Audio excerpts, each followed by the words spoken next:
मखोई के हारे Meham थम्बिना रायदना तौसिनजरे सिंगारेलदा MR ओइबा post अमदा चार्जदा मियोय तरा फाबगी मनु अहुम यावना नोंगालमदाई अदुगा अरामबाई टें तौबसिदा मा खुलाइदो सिनई हायना हाय हायरिबा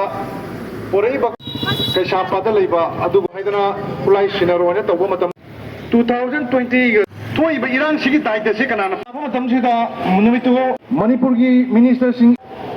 सनबगी नाउ सिंगी तोंगा तोंगा मफमदा सिंगना अदुगी मायोक्तरी आइसु भाई president ओपगी थोरमदे यंगा जिथि मेथादगी ngasi फावबदा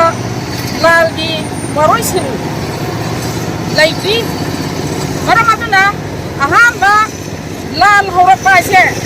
Karamba माइगेंदगी हौरपनो हाइबदो अखोइगी ngasiगी पाइबिरिबा state गवर्नमेंटना अमदि सेंटरना खांबिबा थोइ मदमदा अखोइगी इसासिंग इनाउसिंगना लालसी अहामबा माइगेंदा cookie टेररिस्टना काथारपदा अखोइगी protection ओइनबा गारी मता अखोइजे पुरा फुल सरप्राइज मरमादुना अखोइदा करिगुम्बा मता लैते मखोइना नोमैना काथारा कांदा अखोइना उतुक पातुक पाइरगा अखोइ ngalakpani yaraktabadagi अखोइना सेकेंड एमादगी संगसनदना नोमै अदो इसासिंगना मुल्लबा मतुंगदा लौराबा मतुंगदा अखोइ मोइगा अखोइगा लानथेंनगी बताय लानसु लानथेंनगी मरमदि नोमैना कापा कांदा अखोइना लुंथोगा लैगदो थबांगना हनगदो नोमैना कापादि नोमैना हन बताय इगी लमन इना सिंग बताय मरमदुना ने अखोइना ngasi इसासिंगी दमकता ममा अखोइ मयाम लैरे चीफ मिनिस्टर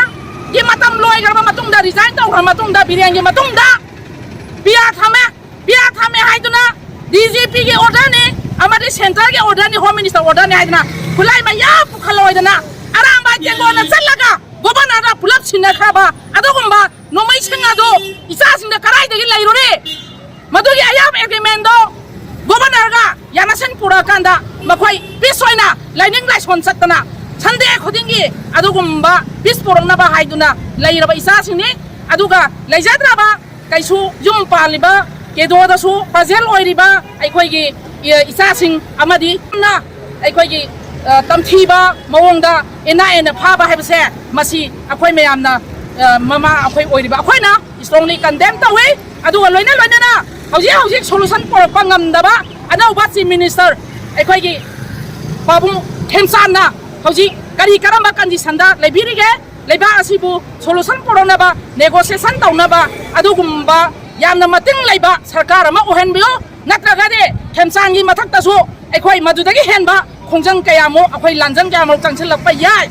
मरम अदुनाने अखोइ हौजिक लेप लैदना अखोइ मखाता बसंसिन जगिनी अथु मतमदा without any condition